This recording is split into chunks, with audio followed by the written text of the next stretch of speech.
Hi, I'm Sophia Kocher, and I will be presenting my independent study, Abre, ojos, a sociopolitical analysis of Spanish horror films. So in this study, I looked into both the development of the horror film genre throughout history in Spain, and also specific social and political messaging in different Spanish horror films. And when I started this study, I really thought I'd just be doing the second thing. It's watching movies, analyzing narratives. I thought that was the fun part. But I realized that I needed more historical context to understand the themes that I was discovering. And as I dug more into that history, I found that the horror film genre in Spain has had a really interesting role to play. It's had a largely antagonistic relationship with the Spanish government, with mainstream critics, and a very different relationship with audiences. I found that Spanish horror films could be a real vehicle for subversive political themes that directly addressed the dominant oppressive systems at the time that these movies premiered in, and that they weren't just base appeals to primitive instincts of humans to enjoy sex or violence or gore. I did a lot of reading to figure this all out. I read several textbooks, critical essays, collections of essays, reviews of movies, both critical and from the audiences. And I also watched a lot of movies. After digging into all of this history, all of these movies, I then developed a timeline, which you can see in the middle of my poster, and I delineated different eras of horror films in Spain. These eras are kind of broken apart by decade. They also are representative of different patterns of reception and different varying themes in narratives at the time. We won't get to go through any of my case study movies today, unfortunately, because there's not enough time, but I can walk you through a little bit of what the timeline means. And then you're welcome to pause this video, read through some of the synopses of these movies, and see how they fit into their respective era.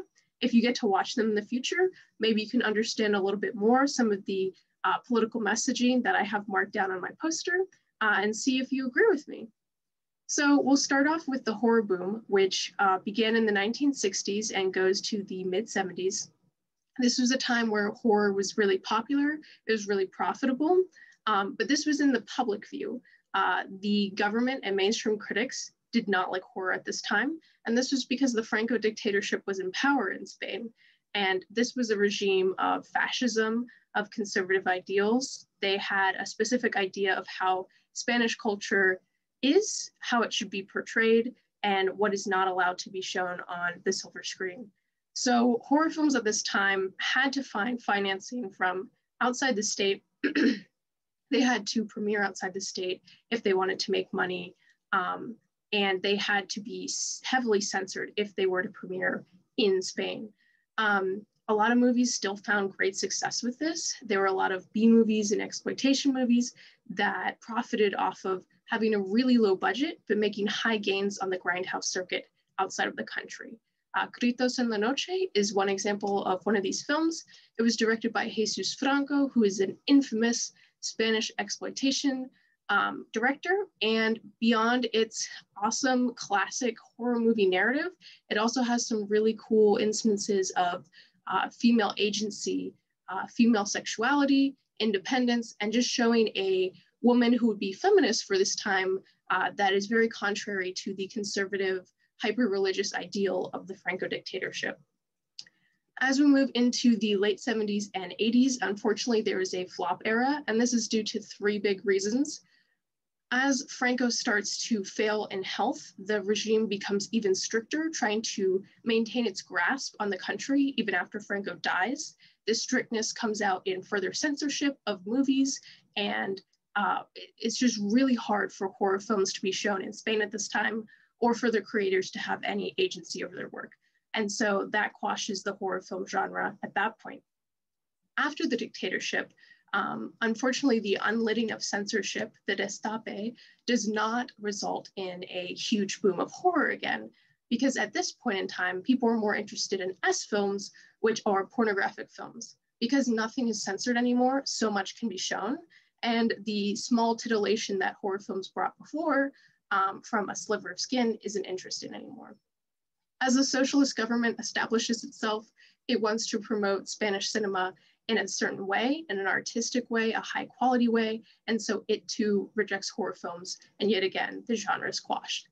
Into the 90s and present day, we found a resurgence of horror though, and we found both university students using it just as a tool, as a way to practice techniques, to do a successful project and gain financing for the future, and also fan communities establishing themselves and saying, yes, we delight in gore and violence and sex, but also we see art in these, we see higher messages in these movies, and they are important.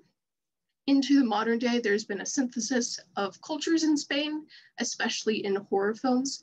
So Spain has a little bit of a different perspective on horror. They don't really have the Gothic tradition that we often see in America and that you may be familiar with. It's much more grotesque, it's much more realist. And so Spain has been showcasing its own traditions of horror a lot more recently. It's been combining it with different techniques that it's learned throughout the years from the international community.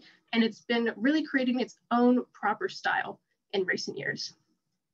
I would say that these ideas are important not only to me, because I love politics and Spanish culture and horror films, but they give a fuller perspective of Spanish culture and history. Spain has an unfortunate tradition of cultural purification. We've seen it in the Catholic monarchies, in the Franco dictatorship. Even the new democratic government has shown how it wants to manipulate Spanish culture in certain ways sometimes, such as the high artistic quality vision of its cinema. And so I think it's important that we recognize parts of Spanish culture that may be marginalized or rejected, understand why that happens to them, and see how important and how interesting and beautiful they actually can be. So I would encourage you to watch some of these films, check them out, and investigate the Spanish horror genre more. Thanks.